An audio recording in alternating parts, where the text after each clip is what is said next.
우리 인생에게 가장 중요한 것이 있다면은 무엇보다 예배가 되는 겁니다.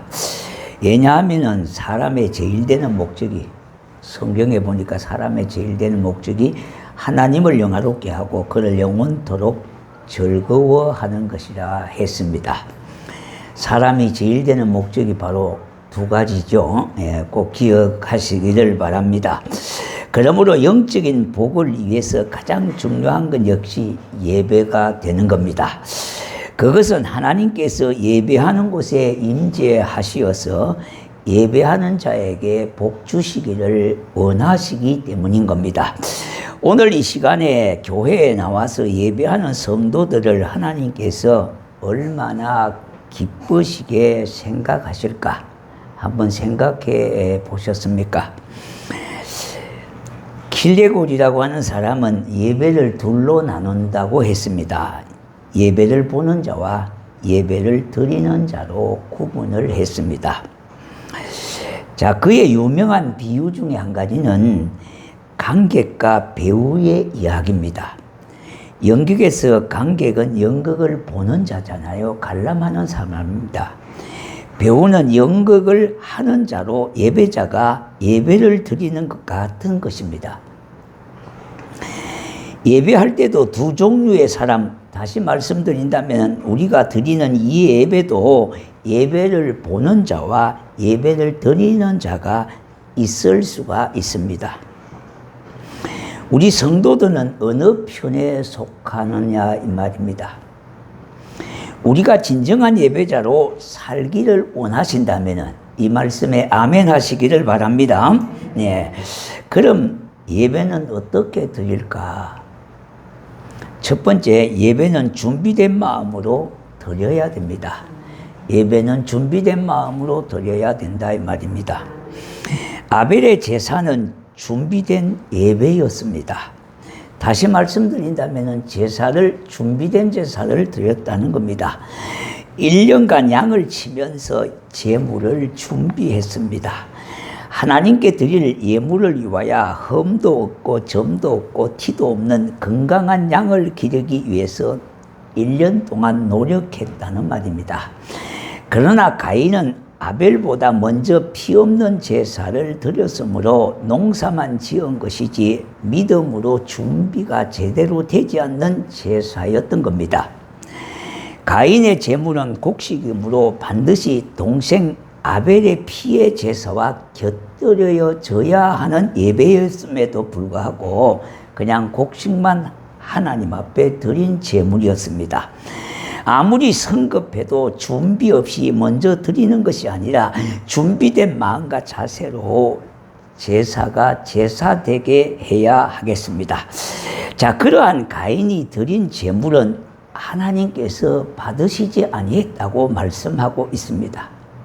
구약에서도 제사가 얼마나 준비된 제사였는지를 우리가 알 수 있지 않습니까?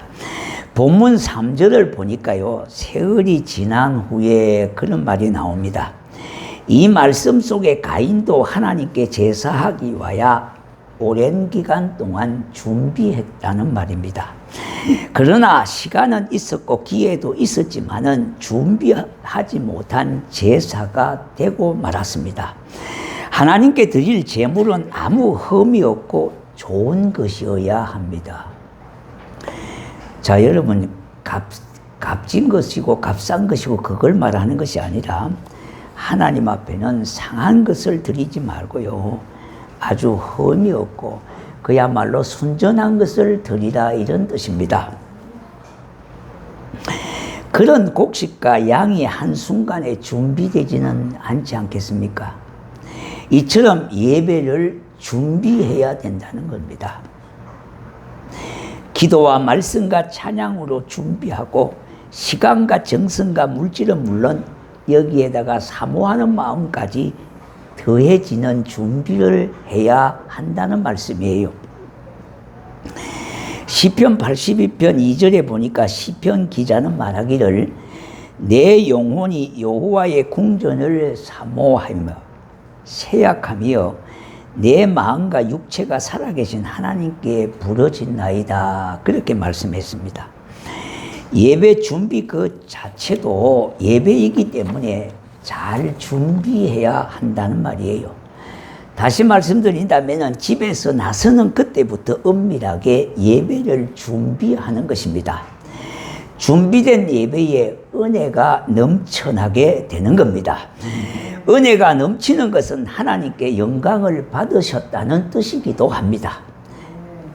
자, 여러분, 김남준 목사님이 쓰신 책이 있습니다. 이 예배의 간격에 빠지라는 책에서 예배를 드리는 성도들의 예배의 태도가 천태만상하다는 그런 말씀을 하시는데, 여러분이 그렇다는 것이 아니라 그럴 수도 있겠지 하는 마음에서 잘 들어보시길 바랍니다.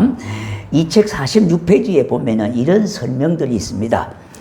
첫째, 멀건히 강단을 응시하는 딴 생각파.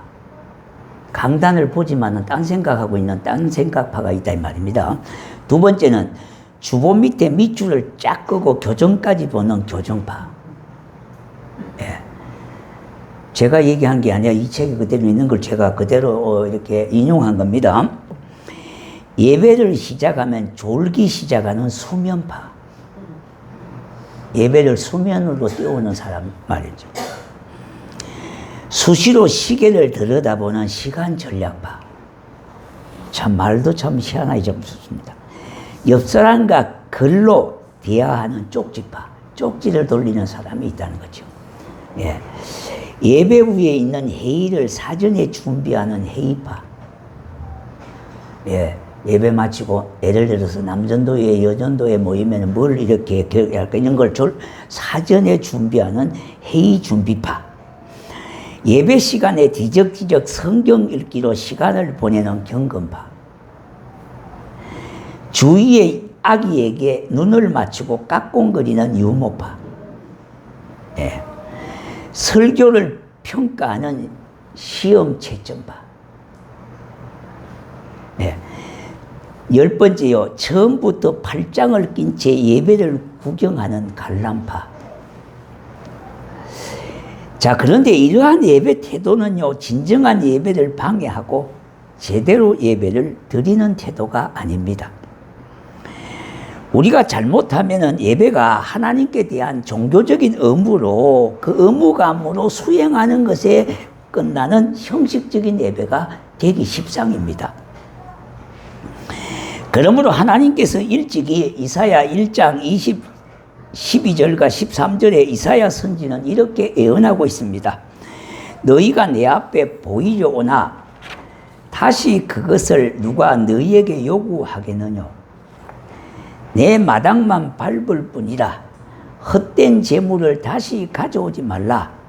분향은 내가 가정이 여기는 바요. 을삭과 안식일과 대회로 모이는 것도 그러하니 성애와 아울러 악을 행하는 것을 내가 견디지 못하겠노라 그랬습니다. 그러므로 우리 모두는 준비된 마음으로 예배해야 하겠습니다. 자, 첫째 뭐라고요? 준비된 마음으로 예배를 드려야 된다. 두 번째는요, 진리와 진정으로, 다시 말씀드린다면 말씀과 영으로 예배를 드려야 된다 이 말입니다. 오늘 이 본문 3절과 5절에 보니까 세월이 지난 후에 가인은 땅의 소산으로 제물을 삼아 여호와께 드렸고, 아벨은 자기도 양의 첫 새끼와 그 기름으로 드렸더니 여호와께서 아벨과 그의 제물은 뭡니까? 받았으나 가인과 그 제물은 받지 아니하신지라 그랬어요. 여기서 우리는 아벨의 제사만이 진리로 드렸음을 볼 수가 있는 겁니다. 이에 대해서 히브리서 11장 4절에 보니까 믿음으로 아벨은 가인보다 더 나은 제사를 드림으로 어려운 자라 하시는 증거를 얻었으니 그랬습니다. 이 말씀 속에요, 믿음으로 하는 말씀과 어려운이라고 하는 말씀에 힌트가 있습니다. 자, 우리가 예배를 하나님 앞에 드린다고요. 예배를 드린다고 아무 것이나 믿고 아무렇게나 드리는 것이 아니라는 겁니다. 진리와 영으로 예배를 드려야 믿음으로 어려운 행위가 되어지는 것이고 말씀으로 드리는 예배가 되어지는 겁니다. 믿음은 복음을 그 내용으로 하고 있지 않습니까? 아무렇게나 믿는 것이 아니라 복음에 말씀하신 그게를 믿어야 되는 것이죠. 그래서 믿음은 복음을 그 내용으로 하며 피 흘림이 없이는 제사함이 없기 때문입니다. 그러므로 이 두 낱말에는 양의 피가 암시되어졌어요. 믿음은 바로 희생으로 드려지는 피의 복음이 함께 있다는 겁니다.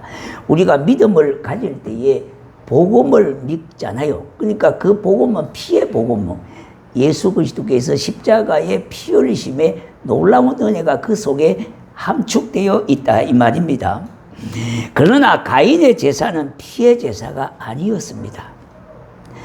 우리가 성경을 엄밀하게 보면은요, 창세기부터 요한계시록까지 피의 제사가 피가 흐르고 있는 것을 발견할 수가 있습니다. 그래서 혹자는 성경을 피의 복음이다 그렇게 말하기도 합니다. 곡식을 드리려면은요, 언제나 피의 제사와 곁들여져서야 드려야 되는 겁니다. 그런데 가인이 먼저 드린 제사는 피의 제사가 될 수가 없었습니다. 그러므로 여호와께서 그 제사를 받지 않으셨다 했습니다. 이처럼 우리는 진리의 복음 안에서 예배를 드려야 합니다. 그러므로 천지를 창조하시고 독생자를 주신 하나님의 사랑을 찬양하는 것입니다. 또한 예수 그리스도의 구속의 은혜에 감사하고 성령의 역사하심이 있는 예배를 드려야 하는 것입니다. 이야기를 하나 하겠으니까 이해하고 좀 들으시면 좋겠습니다. 그런 일이 얼마든지 있을 수 있다고 저는 보기 때문에 이 말씀을 드려요. 어느 집사님의 부부가 같이 예배를 드리고 집으로 돌아가면서 주고받은 이야기입니다. 아내가 남편에게 여보 오늘 아무개 집사님 새로운 성령차를 뽑았는데 보았어요? 그렇게 물었습니다. 그러니까 남편은 못 보았는데 그랬습니다. 그러자 다시 아내가 남편에게 여보 우리 집 건너편에 사는 그 집사님 있지 밍크 코트 입은 거 보았어요? 이렇게 묻는 겁니다. 그러니까 남편이 다시 아니 몰라 그렇게 대답을 합니다. 아내가 다시 남편에게 묻습니다. 그러면 오늘 설교할 때에 목사님 넥타이가 왼쪽으로 삐뚤어진 거 보았느냐고 그렇게 질문을 합니다. 남편은 설교를 듣는다고 정신없어서 못 보았는데 그랬습니다. 세 가지를 물었는데 하나도 못 봤다고 하니까 아내가 열이 났습니다. 그래서 열받은 남편의 아내가 열받아서 아내에게 그러면 오늘 찬양대에 그 집사님 입술에 립스틱을 진하게 칠한 거 보았느냐고 그렇게 묻자 남편은 그것도 못 보았는데 이렇게 얘기했습니다. 그러니까 열이 오는 데에 또 열이 더 올라는 거예요. 오를 대로 열이 오르는 겁니다. 그러니까 아내는 아니 당신은 예배 시간에 무엇을 하고 있었기 때문에 그런 것들은 하나도 못 보았어요. 예배 시간에 잠만 잤어요. 그렇게 따져 물었습니다. 그러니까 남편은 이렇게 대답합니다.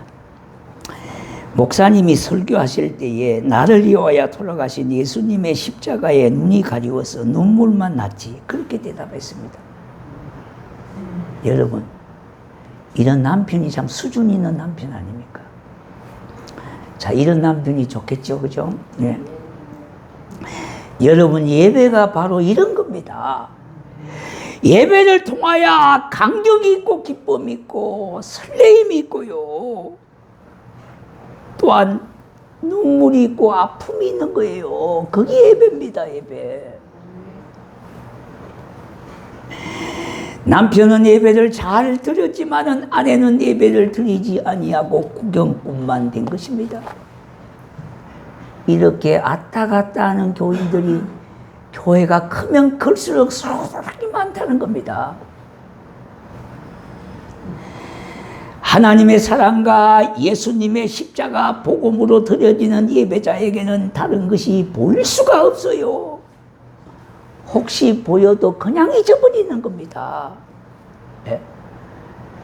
그래서 아침에 제가 이 말씀을 오늘 전해야 되기 때문에 넥타이를 몇 번 이렇게 고쳐봤습니다. 이것도 왼쪽으로 갔다고 그것 때문에 또 신경 써가지고 말씀이 안 들어왔더라도 이러면 안 되잖아요. 예. 세 번째는요, 예배는 사모하는 마음으로 드려야 합니다. 5절에 보니까 가인과 그의 재물을 받으셨으나 가인과 그의 재물은 받지 아니하신지라 가인이 몹시 분하여 안색이 변하니 그랬습니다. 자, 이 말씀에서 가인이 성령으로 드린 흔적, 예배, 제사 이런 게 전혀 조금도 발견되지 않습니다. 가인에게서 성령의 역사는 보이지 아니하고 그 반대의 열매인 시기와 분노만 보인 겁니다. 5절에 보니까 제사 후의 말씀이지만은 가인 그가 안색이 변했다고 했습니다. 예배란 예배 후에도 계속된다는 점에서 우리는 가인의 제사를 짐작할 수가 있습니다. 그는 동생을 처음부터 무시하고 형제가 서로 나누고 협력했다면 좋았을 것을 그렇지 아니하고 자기 의로 제사를 드리는 겁니다. 다시 말씀드린다면 자기 마음대로 그렇게 드렸다는 겁니다. 자기 생각대로 예배를 드렸다는 겁니다. 그리고 열과 성을 다하지 않고 예배를 드린 겁니다. 하나님을 예배하는 자는 무엇보다도 영적 필요를 갈망하는 기다리는 열린 마음으로 예배를 드려야 돼요.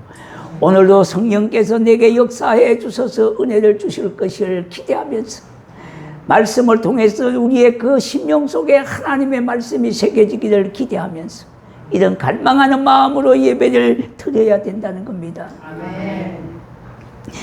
시들어 메말라 가는 꽃들이 단비를 간절히 기다리듯이요 목마른 사슴이 시냇물 찾기에 갈급한 같이 하나님은 은혜와 말씀을 우리에게 주시기를 갈망하고 사모하고 그렇게 준비하고 있으니까 그런 마음을 가지고 있는 자들에게 생수의 은혜를 채워주시는 줄로 믿습니다.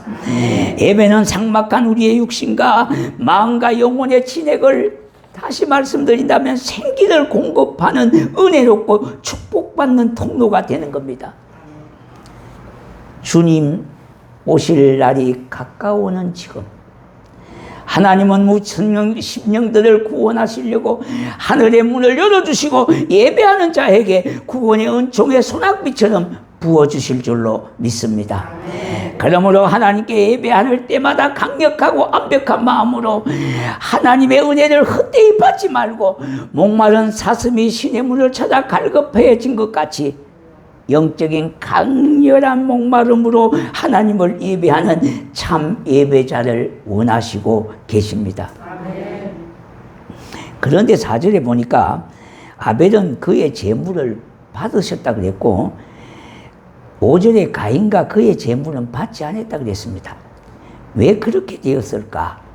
가인과 그의 제물이란 결국 신령과 진정의 의미입니다. 가인 자체는 신령한 마음의 자세가 안 됐다는 거예요. 그런 자세로 예배를 드리지 않았다는 겁니다. 왜냐하면 이름을 말할 때는 그 마음의 자세를 지칭하는 겁니다. 먼저 이름을 말하잖아요. 예.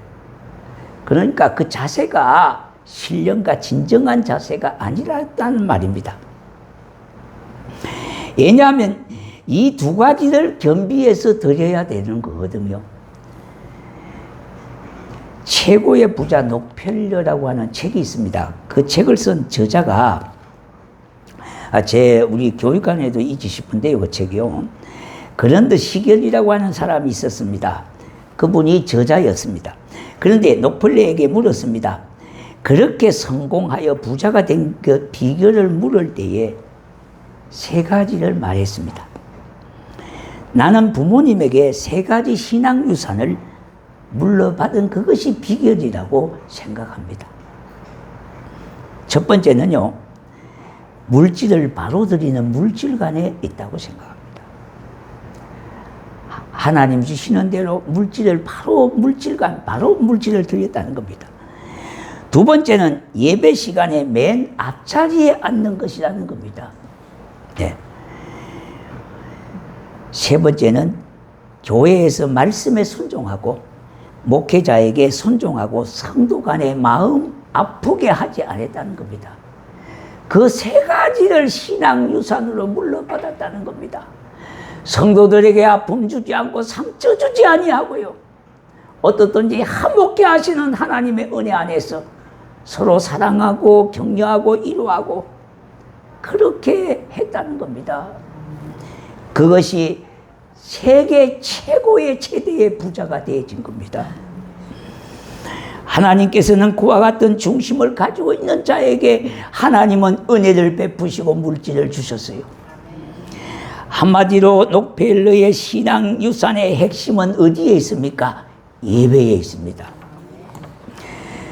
여러분도 이와 같이 참된 예배의 삶이 되시기를 바랍니다. 우리나라 지금 아마 30대 기업에 들 겁니다. 원래 이분이 하림, 여러분 그룹 아시잖아요. 그분이 원래 병아리를 몇 마리 가지고 시작한 것이 오늘날 이렇게 하림하면은 다 거꾸로 이렇게 도는 게 보이잖아요, 그죠? 그렇게 된 겁니다. 그런데 이분이 장로님이시거든요. 본사는 서울에 있단 말입니다. 그렇게 바빠도요, 수요일 예배에 꼭 참석한다고 그 교회 목사님이 얘기하더라고요.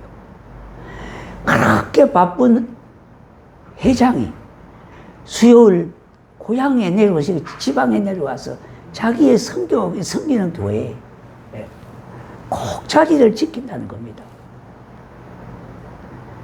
여러분, 우리가 뭐 그럴 수도 있겠다 그렇게 생각하시면 안 됩니다. 물론 우리도 나름대로 바쁘죠. 그렇지만은 비교한다면은 그분보다야 덜 바쁘지 않겠습니까? 뭔가 있어요, 그분이. 그렇게 기도하면서 나름대로 그룹을 키웠는데 병아리 몇 마리 가지고 시작한 것이 오늘날 30대 기업 안에 들어버려요. 그분은 하나님이 그만큼 은혜를 주시고 지혜를 주셔서 그렇게 됐다는 겁니다. 어떻게 보면 호남 재벌입니다, 사실. 호남 기업에 그야말로 참 요사이 굉장히 부상한 기업이 되어버렸습니다. 네 번째, 예배는요, 예배 이후에 삶과 연결이 되어야 합니다. 8절에 보니까 가인이 그 아우 아벨에게 말하고 그들이 들에 있을 때에 가인이 그의 아우 아벨을 쳐 죽이니라 그랬습니다. 한마디로 가인의 예배는 삶과 연결이 되지 않았어요. 그러나 아벨은 예수님의 고난의 예표라고 하는 점에서 그가 죽기까지 하나님의 영광을 위하여 살았다고 믿어지는 겁니다. 어떤 청교도들이 예배를 드리는 곳에 참여할 수가 있어서 어느 목사님이 한번 가보았답니다. 청교도들이 예배를 드리는 곳이라서 어떻게 예배를 드리는가 해서 한번 참관을 가보았다는 거죠. 그런데 예배 순서는 별로 없더라는 겁니다. 뭐 화려한 성가대도 없고요, 뭐 화려하게 뭐 악기를 동원하고 가는 악이나 현악이라든지 이런 것도 없더라는 겁니다. 그런데 그들은 참 말씀을 들을 때 아멘, 아멘, 아멘 말씀을 듣고 찬양을 부를 때 그렇게 뜨겁게 찬양을 드리고 그렇게 하더라는 겁니다. 그래서 예배가 밋밋하게, 자기 말로 그래요, 목사님. 밋밋하게 끝나가지고 실망했다는 겁니다. 자, 그래서 물었답니다. 이것이 무슨 예배냐고 그렇게 하니까 그분들이 하는 말이 이렇게 대답하더라는 겁니다. 우리의 예배는 아직 끝나지 않았습니다. 예배당을 나서는 순간부터 또 예배가 시작됩니다. 이렇게 말을 하더라는 겁니다. 우리의 몸으로 실천하며 드리는 삶 속에서의 예배가 있어야 합니다. 이것이 말하는 산 제사를 하나님께 드리는 겁니다. 살아있는 제사라고 하는 말입니다. 이 제사는 마음으로 변화를 받아 하나님의 선하시고 기뻐하시고 온전하신 뜻을 찾아 충성하는 것입니다. 예수님이 하시는 것을 보면은요, 아버지께서 가장 기뻐하셨듯이요, 우리도 그렇게 해야 합니다. 사랑하고 순종하고 용서하고 신실하게 살아라 하니 삶의 현장에서 그렇게 하는 삶을 살아가는 것입니다. 그것이 바로 산제사인 겁니다. 말과 같이 쉽지는 않지만은 우리가 노력에 도전을 하셔야 돼요. 하나님의 말씀을 많이 아는 것만이 중요한 게 아니에요. 좀 적게 알아도 괜찮아요. 그 말씀 붙들고 우리의 삶 속에서 그 말씀이 내게 능력이 되고 내게 역사함이 되어지도록 그렇게 도전하고 노력하고 여러분 여기에 대해서 수고의 노력이 있어야 합니다. 사랑하는 성도 여러분, 이런 말을 들어보셨죠? 부부는 서로 닮아간다는 말요. 예, 여기에 동의하실 분도 계시지만 안 하실 분도 계실 겁니다. 그런데 일반적으로는 이 조사 연구인 겁니다. 예, 서로 그렇게 닮아간다는 겁니다. 여러분들도 그런 얘기들을 많이 들으셨을 겁니다. 어쩌면 부부가 그렇게 서로 이렇게 형제간같이 그렇게 닮아가는 거냐고. 미국 예일대학에서 조사를 했습니다. 미국에서 3번째 들어가는 학교입니다. 대학. 부부는 왜 닮아가는가 하는 것을 연구조사했습니다. 이건 뭐 근거 없는 얘기 아닙니다. 자, 그런데 그 연구 중에 놀라운 것을 발견했습니다. 남편과 아내는 살아가면서 자기도 모르게 배우자의 표정을 따라한다고 합니다. 그렇게 따라하면서 같이 울고 같이 화를 내고 같이 흉보고 이렇게 하다 보니까 결국은 뭡니까? 비스무리하게 닮아간다는 겁니다. 자, 이것을 용어로 이런 겁니다. 안면 바디빌딩이라고 합니다. 이 안면 운동을 통하여 서로 부부가 닮아간다는 겁니다. 그러므로 오랜 시간이 지나면 부부의 얼굴이 서로 스무스하게 그렇게 비스무리하게 달라가는 겁니다. 예수님을 닮기 원하시면 예수님을 바라보는 것 아닙니까? 믿음의 주여 온전케 하시는 예수님을 바라보는 것이 신앙생활의 궁극적인 목적이에요.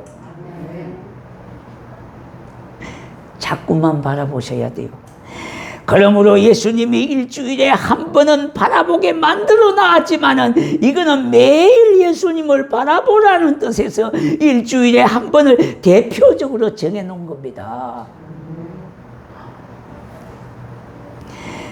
그러한 우리는 매 순간 예수님을 바라보고 예수님을 찬양하고 예수의 이름을 부르고 예수님께 기도하면서 예수님을 자꾸 닮아가도록 그렇게 하는 겁니다.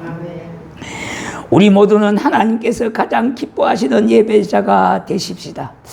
그러기 위해서는 예배를 준비하고 신령과 진정으로 드리며 내 삶 속에서 하나님을 기쁘시게 하여야 하겠습니다. 우리 모두 예배를 잘 드려서 하나님께 영광 돌리고 그 예배를 통해서 우리가 정말로 행복한 성도가 되어지는 이와 같은 삶을 누리고 살아가는 성도가 되시기를 주의 이름으로 축원합니다. 네, 우리 찬양